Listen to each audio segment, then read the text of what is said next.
हमारे YouTube channel में बहुत बहुत स्वागत है। आज हम बात करने वाले हैं साइंस की चैप्टर नंबर 12 विद्युत धारा। विद्युत धारा क्या होती है? आवेश प्रवाह की दर को विद्युत धारा कहते हैं।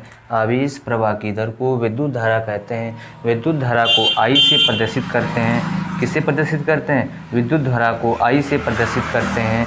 I बराबर Q/T। I बराबर Q/T ये इसका फार्मूला होता है और इसका मात्रक एम्पियर होता है। I बराबर Q/T इसका मात्रक एम्पियर होता है। ठीक, Q का मात्रक, Q को किससे लिखते हैं? कूलाम। इसका मात्रक कूलाम होता है और T का मात्रक सेकंड होता है। T का मात्रक सेकंड, यानी यहाँ से भी इसका एक मात्रक बन सकता है। क्या बन सकता है? कूलाम प्रति सेकंड। यहाँ से भी एक मात्रक बन सकता है कूलाम प्रति सेकंड, यानी इसके दो मात्रक हो सकते हैं। कौन से? एम्पियर और कूलाम प्रति सेकंड। विद्युत धारा को मापने के लिए किस यंत्र का उपयोग करते हैं? मापने के लिए अमीटर का उपयोग करते हैं। किसका उपयोग करते हैं? अमीटर का। विद्युत धारा को मापने के लिए अमीटर का उपयोग करते हैं और इसको परिपथ के श्रेणी क्रम में लगाते हैं। इसको परिपथ के श्रेणी क्रम में लगाते हैं। ठीक, इतना कंसेप्ट क्लियर हो गया। अब आगे बात करते हैं विद्युत परिपथ। विद्युत परिपथ क्या होते हैं? विद्युत परिपथ सिंपल सी परिभाषा।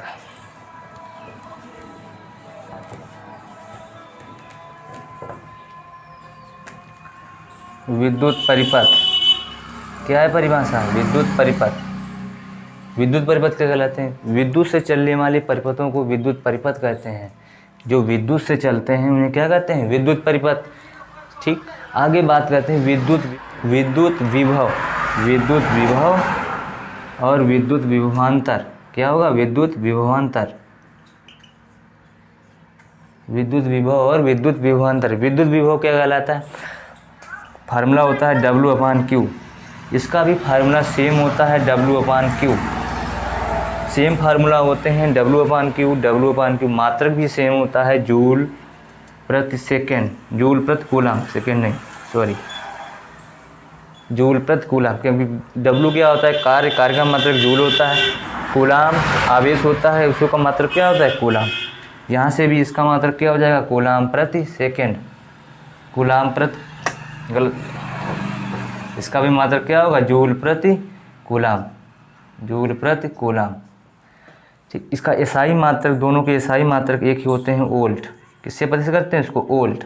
दोनों एसआई मात्रक क्या है? इसके वोल्ट होता है। एसआई मात्रक वोल्ट। इसकी परिभाषा आप देखते हैं। परिभाषा क्या है? किसी अनंत बिंदु, ये कोई बिंदु है, धन आवेश है। ये कैसा है? धन आवेश हो।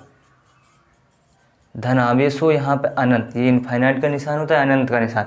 किसी एकांक धन आवेश को अनंत बिंदु से किसी एक बिंदु तक, मान लो यहाँ एक बिंदु है, यहाँ तक लाने में जितना कार्य किया जाता है उसे विद्युत विभव कहते हैं। किसी एकांक धन आवेश को अनंत बिंदु से एक बिंदु तक लाने में जितना कार्य किया जाता है उसे विद्युत विभव कहते हैं। सेकेंड परिभाषा है विद्युत विभवांतर। एक बिंदु मान लेते ए यहाँ पर है, एक बिंदु बी यहाँ पर है, इस पे कोई आवेश हो, एकांक आवेश, कोई एकांक आवेश को एक बिंदु से दूसरे बिंदु तक ले जाने में जितना कार्य किया जाता है उसे विद्युत विभवांतर कहते हैं। एक बिंदु से दूसरे बिंदु तक ले जाने में किया गया कार्य विद्युत विभवांतर कहलाता है। इसकी परिभाषा क्या थी? एकांक धन आवेश को अनंत बिंदु से एक बिंदु तक लाने में किया गया कार्य विद्युत विभव कहलाता था। एकांक आवेश को एक बिंदु से दूसरे बिंदु तक ले जाने में किया गया कार्य विद्युत विभवांतर कहलाता है। मात्रक सेम होता है, सेम इक्वल होती हैं, यानी इनका प्रतीक चिन्ह भी क्या होता है? V, विभवांतर। विभवांतर को नापने के लिए वोल्टमीटर का उपयोग करते हैं। क्या इसका उपयोग करते हैं? विभवांतर को नापने के लिए वोल्टमीटर का उपयोग करते हैं। विभवांतर को नापने के लिए वोल्टमीटर का उपयोग करते हैं और इसको परिपथ के समांतर क्रम में या पार्श्व क्रम में लगाते हैं। समांतर क्रम या पार्श्व क्रम, बात एक ही होती है। समांतर क्रम या पार्श्व क्रम में लगाते हैं। विद्युत विभवांतर को वोल्टमीटर से नापते हैं और इसको परिपथ के समांतर क्रम या पार्श्व क्रम में लगाते हैं। अब ओम का नियम क्या होता है? ओम का नियम, ओम का नियम मान लेते हैं कोई एक चालक तार है। क्या है? चालक तार है। जिसमें प्रवाहित धारा I हो, क्या हो, प्रवाहित धारा I, तथा इसके सिरों पर उत्पन्न विभवांतर V हो। ठीक, तो यहाँ से परिभाषा बनाते हैं। जब किसी चालक तार की भौतिक अवस्थाएं जैसे, क्या होगा, जब किसी चालक तार की भौतिक अवस्थाएं जैसे,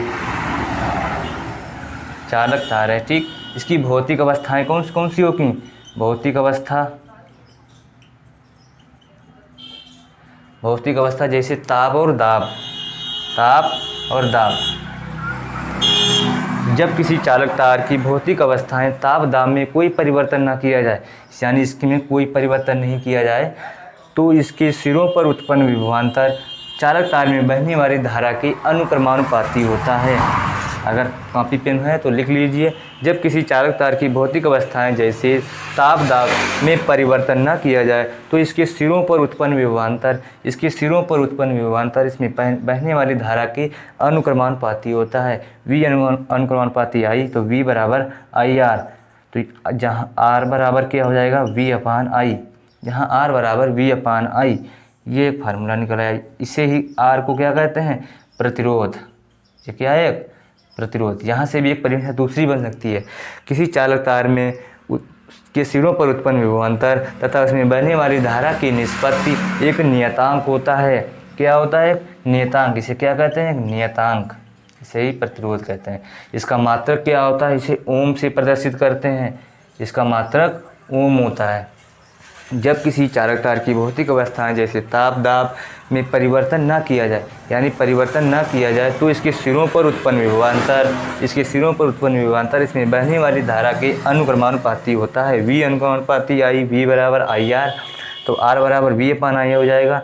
इसे ही R को क्या प्रतिरोध कहते हैं, जिसे नियतांक है। यहाँ से एक दूसरी परिभाषा हो सकती है R प्रतिरोध की, क्या हो सकती है, चालक तार के सिरों पर उत्पन्न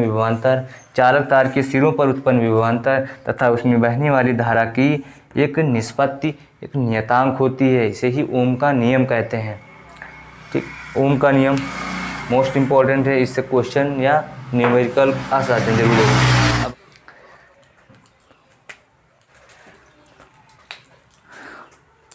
नेक्स्ट हेडिंग है वह कारक जिन पर किसी चालक का प्रतिरोध R निर्भर करता है, यानी प्रतिरोध निर्भर करता हो। कौन कौन सी पॉइंट होते हैं, तार की लंबाई, तार की मोटाई और तार के पदार्थ की प्रकृति। फर्स्ट हेडिंग है तार की लंबाई, यानी किसी चालक तार का प्रतिरोध तार की लंबाई के अनुक्रमानुपाती होता है। क्या होगा, किसी चालक तार का प्रतिरोध उसकी लंबाई के अनुक्रमानुपाती होता है। अगर हम तार की लंबाई को 2 गुना करेंगे, क्या करें हम, तार की लंबाई को 2 गुना करें तो प्रतिरोध कितना हो जाएगा, 4 गुना हो जाएगा। कितना हो जाएगा प्रतिरोध, 4 गुना हो जाएगा। ठीक, 2 गुना करने पर 4 गुना। अगर प्रतिरोध हम 3 गुना करेंगे तो प्रतिरोध हमारा 9 गुना हो जाएगा। कितना हो जाएगा, 9 गुना। यानी प्रतिरोध मतलब स्क्वायर हो जाता है, प्रतिरोध जितना होगा उसका स्क्वायर, लंबाई का स्क्वायर हो जाएगा। ऐसे ही तार की मोटाई होती है। तार की मोटाई क्या होता है, किसी चालक तार का प्रतिरोध अनुप्रस्थ काट के क्षेत्रफल के व्युत्क्रमानुपाती होता है। किसी चालक तार का प्रतिरोध तार के अनुप्रस्थ काट के क्षेत्रफल के व्युत्क्रमानुपाती होता है। ये हिंदी लिखना है, थ्योरी मतलब, और ये फार्मूला लिखना है, बस इतना ही लिखना होता है। तार के पदार्थ की प्रकृति क्या होती है, समान लंबाई के तार हो, मतलब एक ये लोहे का तार हो, क्या हो, एक ये लोहे का तार हो, और एक ये 1 मीटर लंबा लोहे का तार और 1 मीटर लंबा तांबे का तार हो। क्या हो, 1 मीटर लंबा लोहे का तार और 1 मीटर लंबा तांबे का तार हो। बताओ किसमें बिजली ज़्यादा खपत होगी, जाहिर सी बात है लोहे में बिजली ज़्यादा खपत होगी, मतलब इसका प्रतिरोध अधिक होगा। तो क्या होगा, तो क्या बिजली ज़्यादा खपत होगी तब, यानी इसका मतलब ये हुआ यहाँ से समान लंबाई के तार लेने पर परंतु उनकी प्रकृति भिन्न भिन्न हो। क्या हो, लंबाई समान हो परंतु उनकी प्रकृति भिन्न भिन्न हो, तब उनके प्रतिरोध भी क्या होंगे, भिन्न भिन्न होंगे। क्या होंगे, भिन्न भिन्न होंगे, प्रतिरोध भी भिन्न भिन्न होंगे। यानी प्रतिरोध समान नहीं हो सकते। तार की लंबाई समान होने पर परंतु उनकी प्रकृति भिन्न भिन्न हो तो उनका प्रतिरोध भिन्न भिन्न होगा। नेक्स्ट हेडिंग है विशिष्ट प्रतिरोध, मोस्ट इम्पॉर्टेंट। विशिष्ट प्रतिरोध जो आज हमने भी लिखवाया है वही है विशिष्ट प्रतिरोध। क्या होगा, विशिष्ट प्रतिरोध, इसलिए हमने R की जगह पे क्या लिखेंगे, प्रतिरोध, विशिष्ट प्रतिरोध। अभी हमने बताया तार की लंबाई के अनुक्रमानुपाती होता है, किसी चालक तार का प्रतिरोध उसकी लंबाई के अनुक्रमानुपाती तथा अनुप्रस्थ काट के क्षेत्रफल के व्युत्क्रमानुपाती होता है। इन दोनों समीकरणों को मिलाने पर एक समीकरण बन जाएगी। R बराबर है तो ये L/A हो जाएगा, और जब इसको हटाते तब यहाँ पे एक नियतांक मतलब कांस्टेंट आता है, तो R के स्थान पे कितना हो जाएगा, R इक्वल टू यहाँ पे लिख देते हैं R इक्वल टू आ जाएगा रो L/A, ये सूत्र निकलेगा। ठीक, यहाँ से इसे ही क्या कहते हैं, विशिष्ट प्रतिरोधकता, इसे ही विद्युत प्रतिरोधकता या विशिष्ट प्रतिरोध कहते हैं, और इसे ही आनुपातिक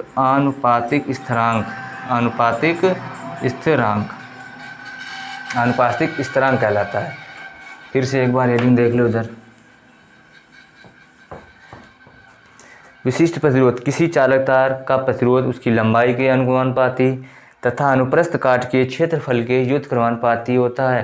क्षेत्रफल एरिया होता है, उसी से ए को प्रदर्शित करते हैं। ठीक, किसी चालक तार का प्रतिरोध उसकी अनुप्रस्थ काट के क्षेत्रफल के व्युत्क्रमानुपाती होता है। दोनों समीकरणों के R बराबर हैं, तभी इनको जोड़ लेते हैं, L/A हो जाएगा, यानी गुणा करा लेते हैं, जोड़ लो। ठीक, L/A हो गया। ये जब इस निशान को हटाते हैं, ये व्युत्क्रमानुपाती का निशान जब हटाएंगे ये, तो यहाँ पे एक स्थिरांक आता है।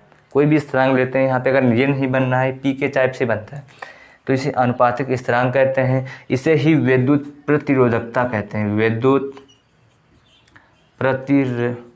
प्रतिरोधकता भी कहते हैं। इसका मात्रक क्या होता है, मात्रक देखो कैसे निकालते हैं। इधर हमें इसका मात्रक निकालना है, तो इसी के बराबर सूत्र पहले निकाल लेते हैं, रो इक्वल टू RA/L। ये क्या है, इक्वल टू यानी निकाल लेते हैं रो, इसे क्या कहते हैं, रो कहते हैं, रो। R मतलब प्रतिरोध का मात्रक क्या होता है, ओम होता है। क्षेत्रफल का मात्रक क्या होता है, मीटर स्क्वायर होता है। और लंबाई का भी मात्रक मीटर होता है। लंबाई को किस में नापते हैं, मीटर में, क्षेत्रफल को मीटर स्क्वायर में। तो यहाँ 1 मीटर से 1 मीटर कट जाएगा, तो क्या बचेगा हमारा, ओम मीटर। इसका मात्रक क्या हो गया, ओम मीटर। इतनी हेडिंग हो गई, ये ओम मीटर। मोस्ट इंपॉर्टेंट क्वेश्चन थे ये। अब फिर से एक बार रिवाइज कर लेते हैं। नंबर 1 क्या थी हेडिंग, विद्युत धारा। विद्युत धारा क्या कहलाती है, आवेश प्रवाह की दर को विद्युत धारा कहते हैं। फर्स्ट हेडिंग क्या थी, विद्युत धारा, आवेश प्रवाह की दर को विद्युत धारा कहते हैं। सेकेंड हेडिंग है विद्युत परिपथ, यानी जो परिपथ विद्युत धारा से चलते हैं उन्हें विद्युत परिपथ कहते हैं। और विद्युत धारा को नापने के लिए अमीटर का उपयोग करते हैं। अमीटर को समान श्रेणी क्रम में लगाते हैं, परिपथ के श्रेणी क्रम में लगाते हैं। ये एग्जाम में बहुविकल्पी क्वेश्चन आ सकता है। ठीक, अब मात्रक क्या होता है विद्युत धारा का, एम्पियर होता है। सेकेंड हेडिंग है विद्युत विभव। जब किसी एकांक धन आवेश को जब किसी एकांक धन आवेश को अनंत बिंदु से किसी एक बिंदु तक लाते हैं, तो जितना भी कार्य करना पड़े उसे हम कहते हैं विद्युत विभव। जबकि विभवांतर होता है जब किसी एकांक धन आवेश को एक बिंदु से दूसरे बिंदु तक ले जाया जाता है। क्या होता है, एक बिंदु से दूसरे बिंदु तक ले जाएं तो उसे विद्युत विभवांतर कहते हैं। मात्रक सेम होता है, V बराबर W/Q। V बराबर होता है W/Q।